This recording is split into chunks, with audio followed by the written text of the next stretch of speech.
everybody. Please welcome board-certified plastic surgeon, Dr. Sheila Nazarian, to the show. Hello. Thank you for coming. Yeah, this is so needed. Okay, we want to know, what are the different types of butt augmentation procedures out there, and how are they different? All right, so let's go through the top three. My favorite we're going to start with is liposuction and fat transfer into the butt, which is otherwise known as the Brazilian butt lift. Okay. These are some of the different cannulas I use to suck out the fat. What's a cannula? That. Oh. So basically we put it in and suck out the fat with that, and then we can re-inject your own fat into your butt. Wait, the fat goes in this little tiny hole? And then there's suction on the back, like sucking the fat in. Okay. Got it.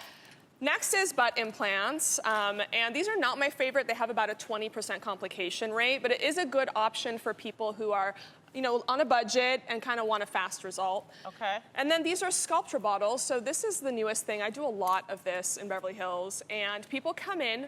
It's no downtime. It is the most expensive option, but if somebody doesn't want surgery, they have kids, they don't want the downtime, you basically put this in as lactic acid particles, just like when you go to the gym and you feel the burn, that's lactic acid.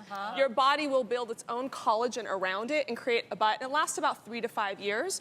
So a good option for people who want to be part of the trend, but don't want it to be like forever. So that's Sculptra. Oh, wow. Okay. Yeah. What should people stay away from when considering something like this?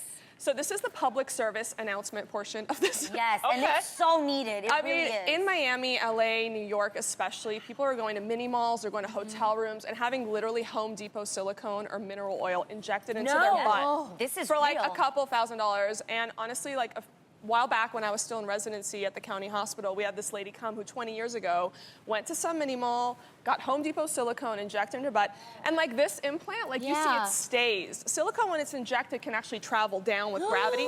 So 20 years ago she had it done. It was all the way down to her ankles and infected. So we literally had to give her the option, like, life or limb, cut off your legs and live, or you're gonna die, and she chose to die. Wow. That's how serious this is. Yeah. So we need to know, what are the tips on finding the right doctor? You guys, listen, this is so important. I mean, your life could depend on this. Yeah. You want to look for a board-certified plastic surgeon. That word plastic is really important because there's all these fake boards out there called cosmetic surgeons or aesthetic surgeons, and they could be an OB-GYN doing boobs, or it could be an eye doctor doing your tummy tuck.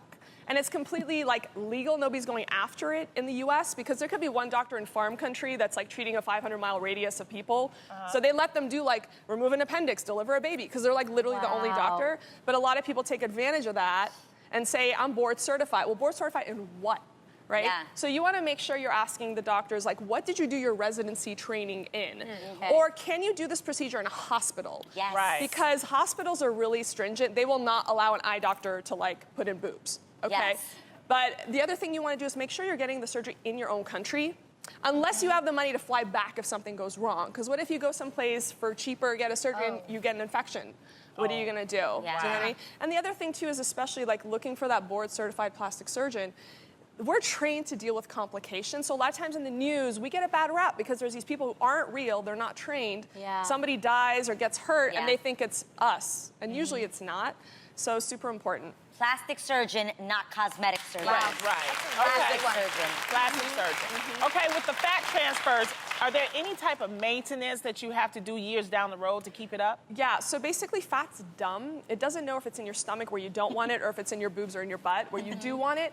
So you want to maintain the same kind of weight. I know you see with all these people, you know, in the media, one day their butt will be like that big, and the next day it'll be back. Well, it's usually because it's fat. Yeah. And the fat doesn't know if it's in your stomach. Like if you eat food, it's going to expand wherever it is. The other thing, too, is about 50% of the fat that we put in is permanent.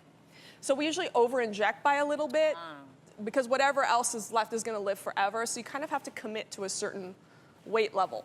Oh, wow. Oh, you have to stay So, thin. Okay. what's the removal process like, or is there a permanent procedure?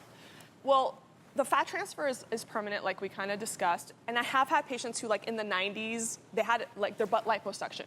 Then they come into me now and they're like, okay, let's put the fat back in. Like your body is not clothing. It's not like, it shouldn't be with the trends. My whole hashtag on social is natural by Nazarian. Like we want to look good for you now and forever. Yeah. You know what I mean? Yeah. Got it. So if you are considering any type of cosmetic surgery, please, please do your research and know the risks and rewards before you go under the knife. Thank you so much for answering all of our questions.